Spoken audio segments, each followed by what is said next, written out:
number of different recordings and you will have to answer questions on what you hear. There will be time for you to read the instructions and questions, and you will have a chance to check your work. All the recordings will be played once only. The test is in 4 sections. At the end of the test, you will be given 10 minutes to transfer your answers to an answer sheet. Now turn to Section 1. Section 1.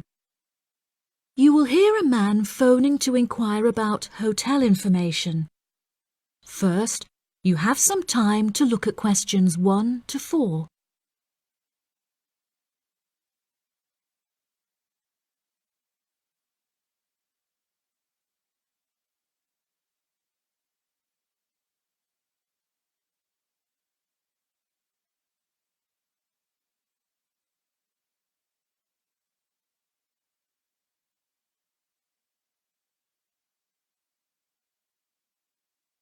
You will see that there is an example that has been done for you.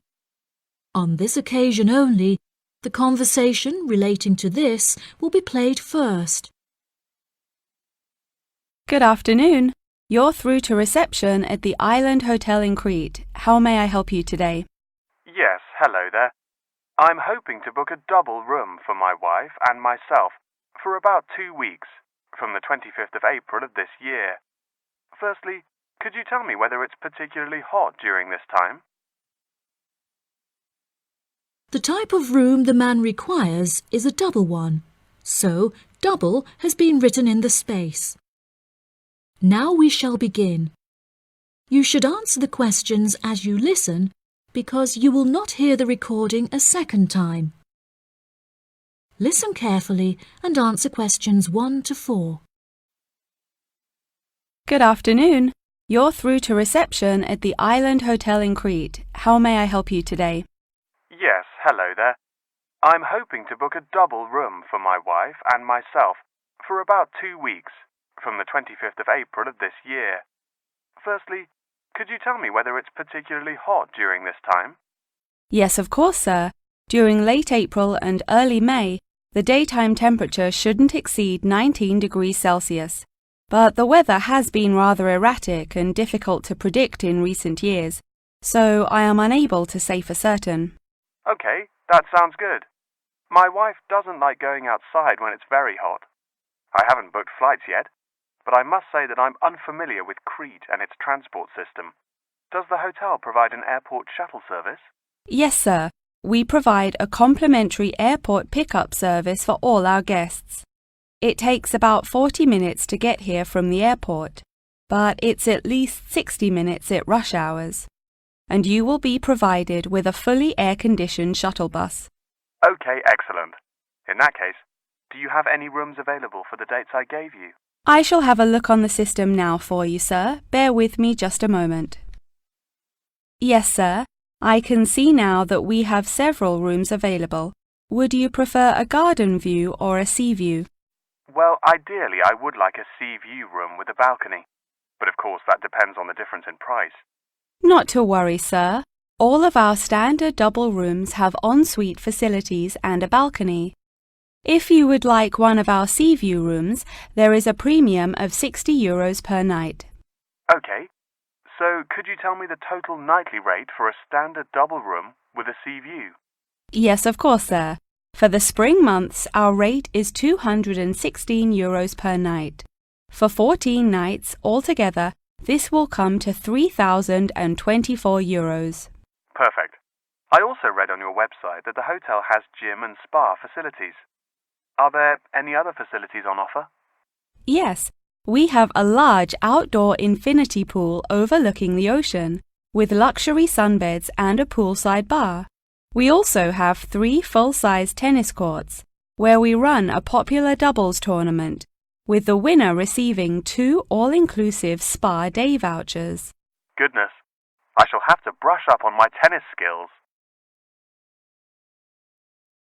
Before you hear the rest of the conversation, you have some time to look at questions 5 to 10.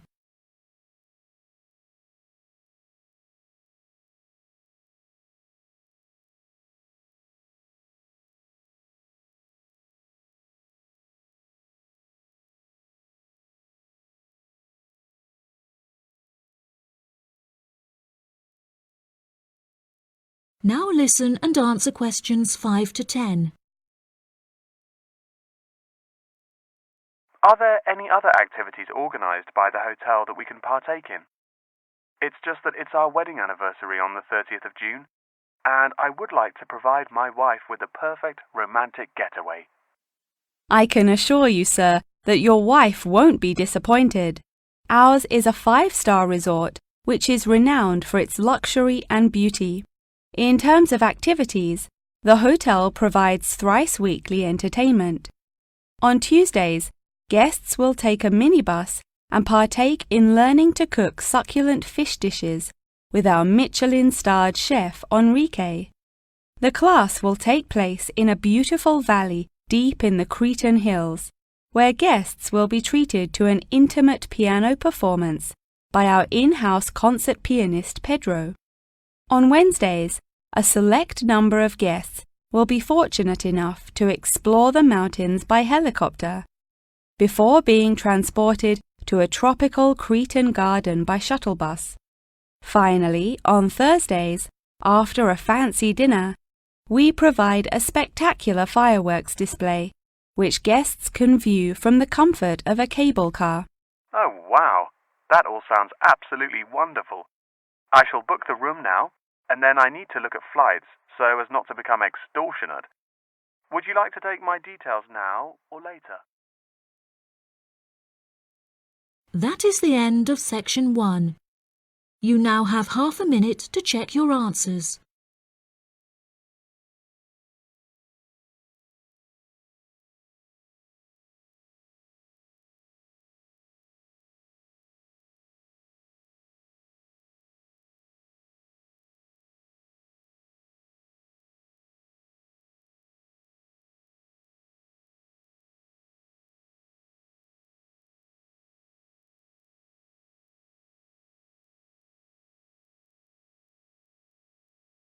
Now turn to section 2.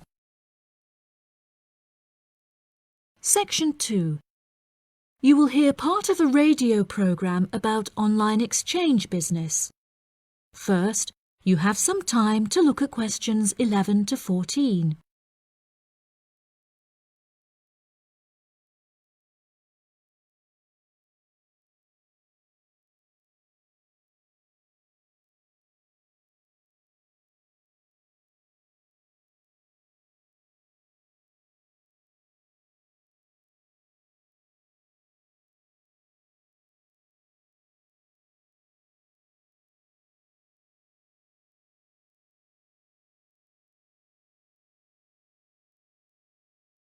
Now listen carefully and answer questions 11 to 14. Barter Online UK is a young, up-and-coming website in the United Kingdom where users can buy new and used goods. However, instead of paying with money, registered users instead exchange their purchase for an item of similar value. This part is perhaps the most complicated, as the registered users themselves must mutually decide on an appropriate value, with value either being the recommended retail price, RRP, or simply how much they believe the item to be worth. The website has been founded by a group of 4 friends in the north of England. Originally, they exchanged their belongings among family members. They frequently found themselves swapping their belongings when they no longer had any use for them. They live by the motto, "One person's trash is another person's treasure," and hate to throw things away. As more and more people caught wind of the idea and wanted to participate in the exchanges, the group decided that the idea had the potential to become a successful business venture, and so it did. Barter Online UK is a startup online business, which took 3 months to set up, and has now been running for around half a year. Despite only being founded a short time ago, the website has already garnered about 1,500 registered users, with 500 more than expected, a huge achievement for the founders. Some of the users are registered in the United Kingdom and Canada, with the majority from the Republic of Ireland. In order to become a registered member, users must first fill in their personal details, followed by their credit or debit card details, which will be used to take payment of a monthly fee of £5. As long as this fee is paid, users will be able to perform an unlimited number of online exchanges. Before you hear the rest of the programme, you have some time to look at questions 15 to 20.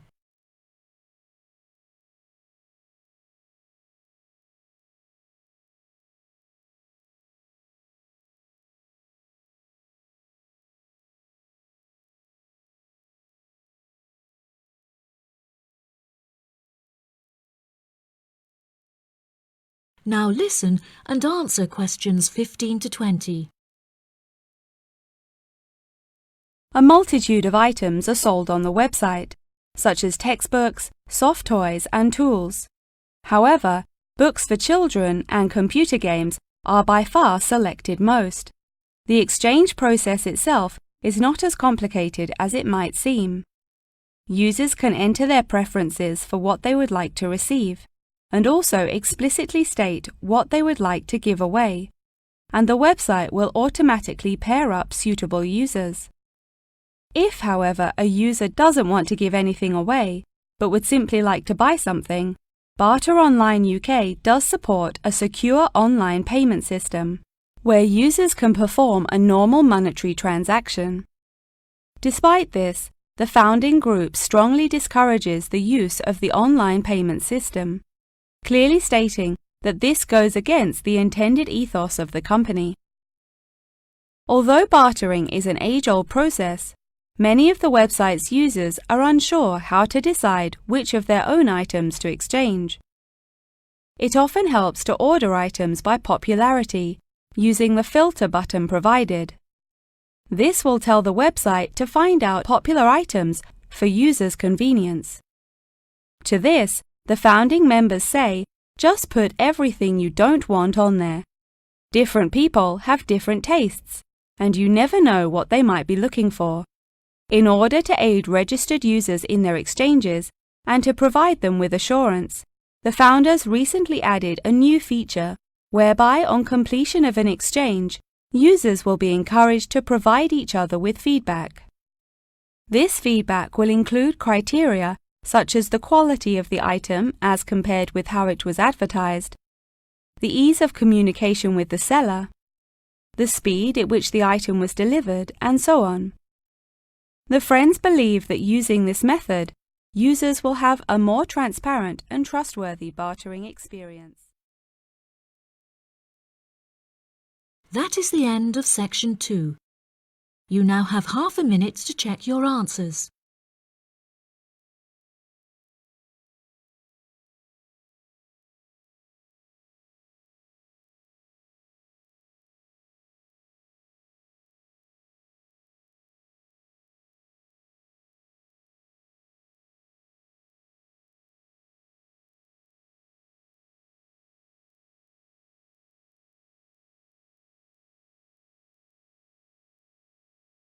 Now turn to section 3.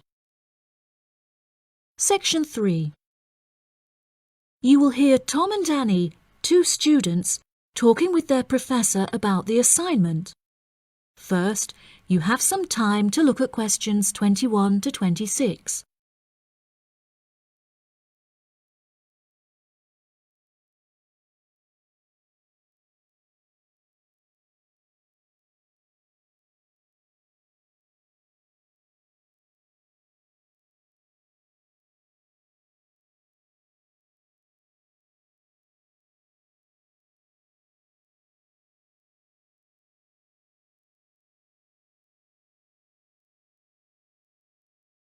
Now listen carefully and answer questions 21 to 26.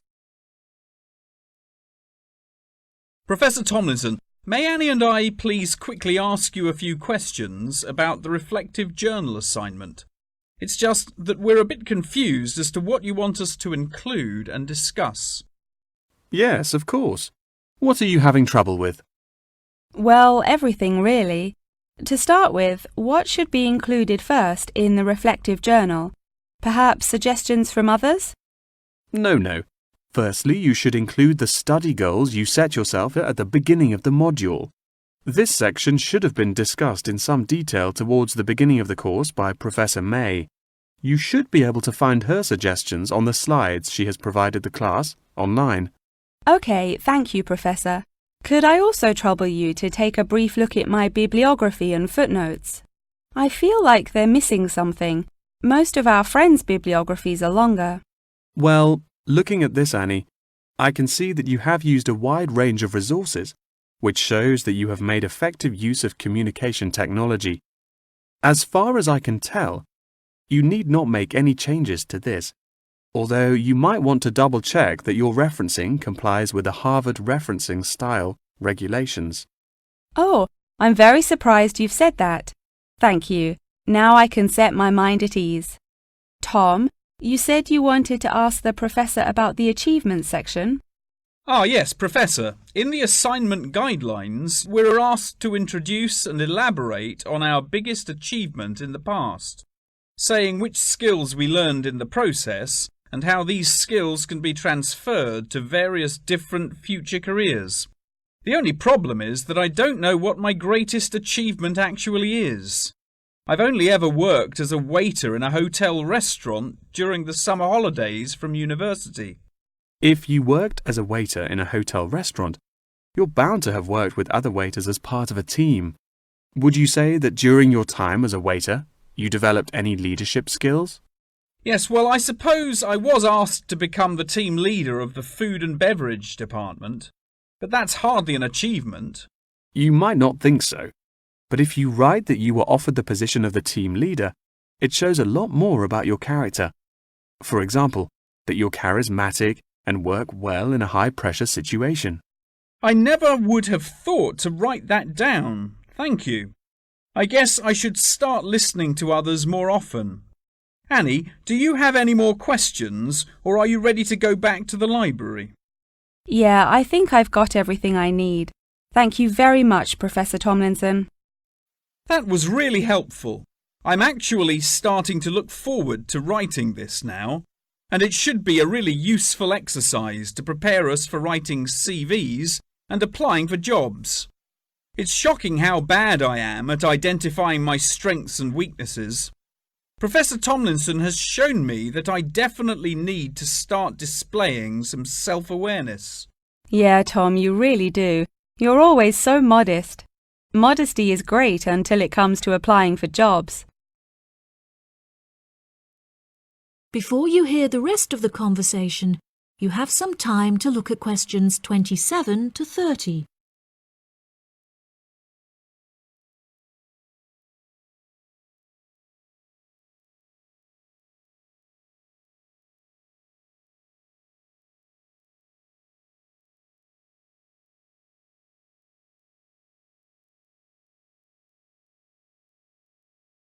Now listen and answer questions 27 to 30. Oh no! I forgot to ask the professor about the section on identifying the skills gained through different activities. Do you remember? When it asks you, for example, whether writing an essay develops your study skills or your independent learning and so on. Oh goodness, we really should have asked him that. I've been having trouble with it too.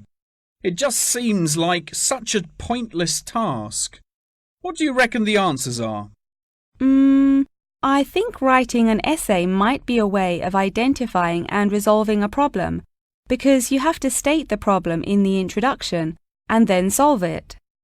I'm not so sure about taking exams.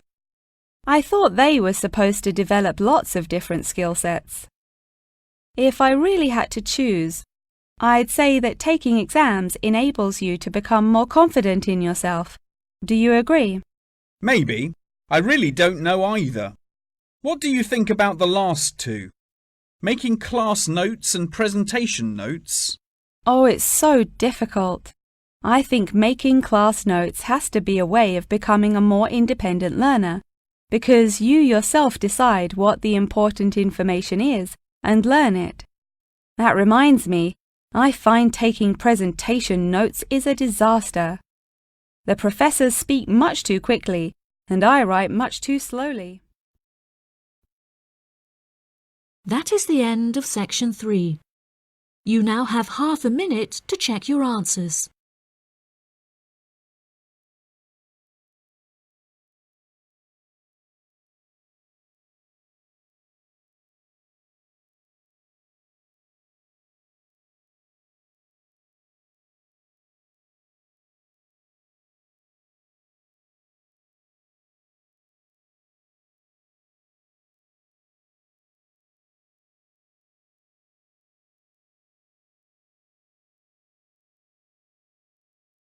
Now turn to section 4. Section 4. You will hear a talk on the research of the behaviour of chimpanzees. First, you have some time to look at questions 31 to 40.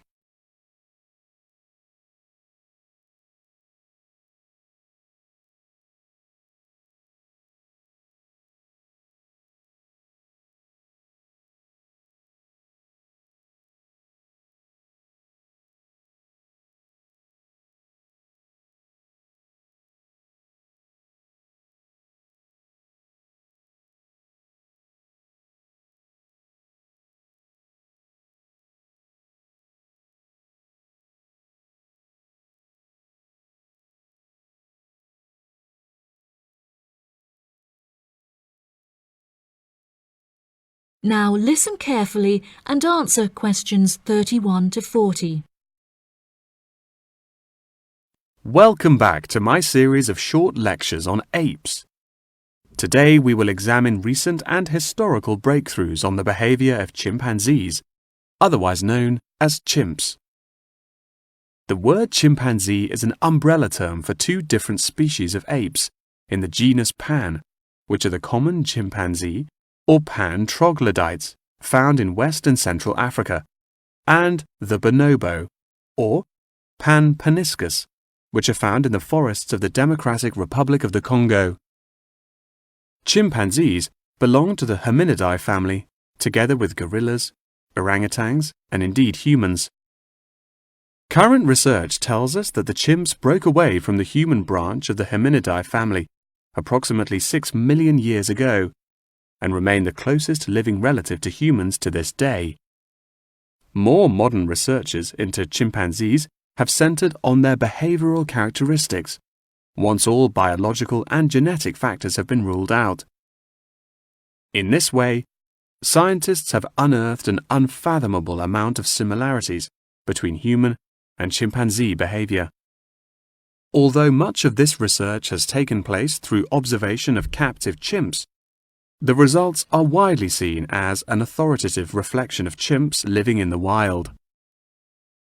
Chimps live in large so-called communities comprised of many male and female members, with the social hierarchy determined by an individual chimp's position and influence. Through such research, scientists have found that chimps learn and adapt through observation of others' behavior. Once in power, the alpha male is often seen to alter its body language in order to retain power. For example, he might puff himself up in order to intimidate others, while lower-ranking chimps are noted to behave more submissively and holding out their hands while grunting. Female chimpanzees also have a distinct social hierarchy, with high social standing inherited by children.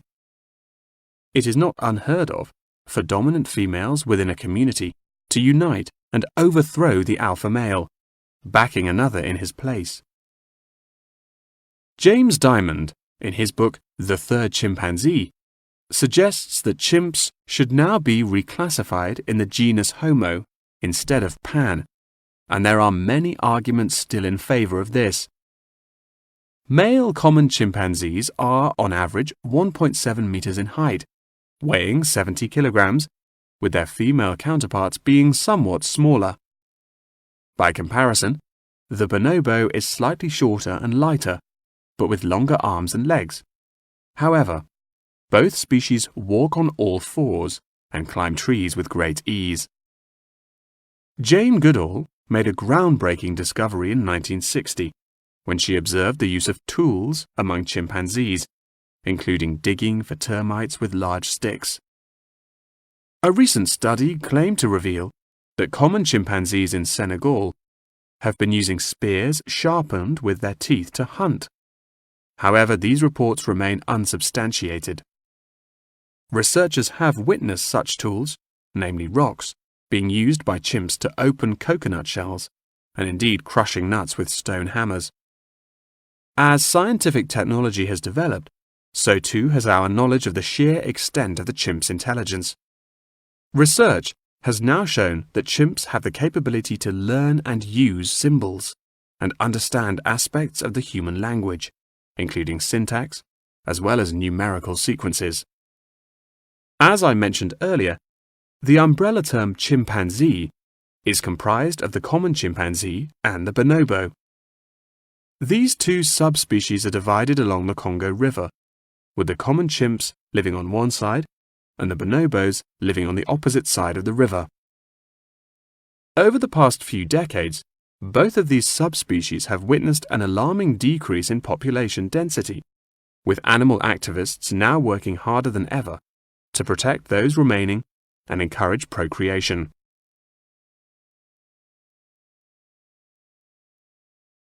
In addition, next week's episode will focus more closely on how chimpanzees in captivity are able to learn things through imitating the behavior of humans, as well as how chimpanzees' behaviors have developed over many generations.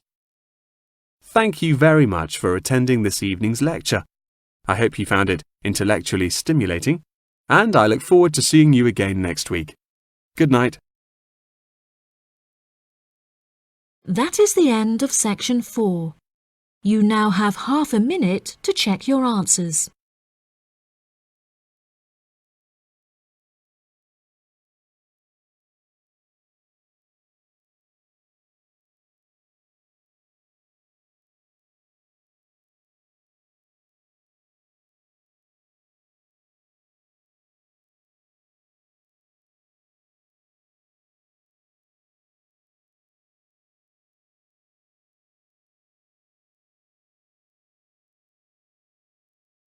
That is the end of the listening test. In the IELTS test, you will now have 10 minutes to transfer your answers to the answer sheet.